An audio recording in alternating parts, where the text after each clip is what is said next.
আজকের গল্পটা একটু ভিন্ন। আশা করি সব ছেলেরই ভালো লাগবে, তবে মেয়েদের ভালো নাও লাগতে পারে।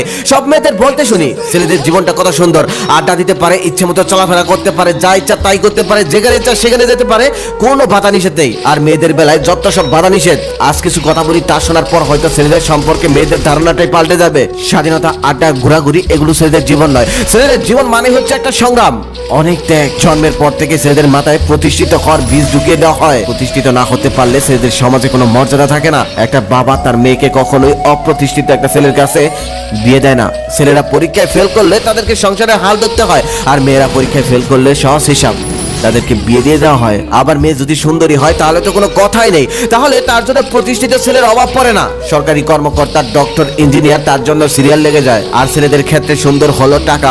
টাকা থাকলে হাজারো ক্যাটরিনা কাইফ তার জন্য অপেক্ষা করে, আর টাকা না থাকলে পাড়ার ইনামিনা টিকারাও পিছন ফিরে তাকায় না। আজকাল টাকা না থাকলে সুইট বেরোনোর দরকার প্রতিষ্ঠিত হওয়া। প্রতিষ্ঠিত না হলে তুমি টাকা ইনকাম করতে পারবে না, আর টাকা ইনকাম করতে না পারলে তুমি কারোই অরিজিনাল ভালোবাসাটা পাবে না। এর জন্য দরকার প্রতিষ্ঠিত হওয়া, আর প্রতিষ্ঠিত হওয়ার জন্য অনেকটা কষ্ট করতে হয়, অনেকটা সংগ্রাম করতে হয়। আমাদের চারপাশের মানুষ মনে করে ছেলেরা হলো টাকার মেশিন, চাবি ঘুরিয়ে দিলেই বের হবে রাশি রাশি টাকা। ছেলেদের মান সম্মানও নির্ধারিত হয় টাকার মাপকাঠিতে। টাকা না থাকলে সে কারো ভালোবাসা পাওয়ার যোগ্য বলে বিবেচিত হয় না। একটা ছেলেকে জন্মের পর থেকে ত্যাগ করতে হয় অনুভূতিগুলোকে, সুপ্ত আনন্দগুলোকে। জীবনের অর্ধেকটা সময় ব্যয় করে লেখাপড়া করতে হয়, না হলে কর্মজীবনে কাজ করে নিজেকে প্রতিষ্ঠিত করতে হয়, তারপর ইনকাম করতে হয় টাকা। কিন্তু অনেক ক্ষেত্রে ছেলেদের শেষ জীবনে আসল বাড়ি হয় বৃদ্ধাশ্রম, আর চোখের জল হয় একমাত্র সঙ্গী। এভাবে সারাটা জীবন শুধু ত্যাগ করে দেয় ছেলেরা, শুধুমাত্র প্রিয় মানুষদের জন্য। বিনিময়ে কিছুই চায় না, কখনো ছোট ভাই, কখনো ছোট বোন, কখনো মা বাবা,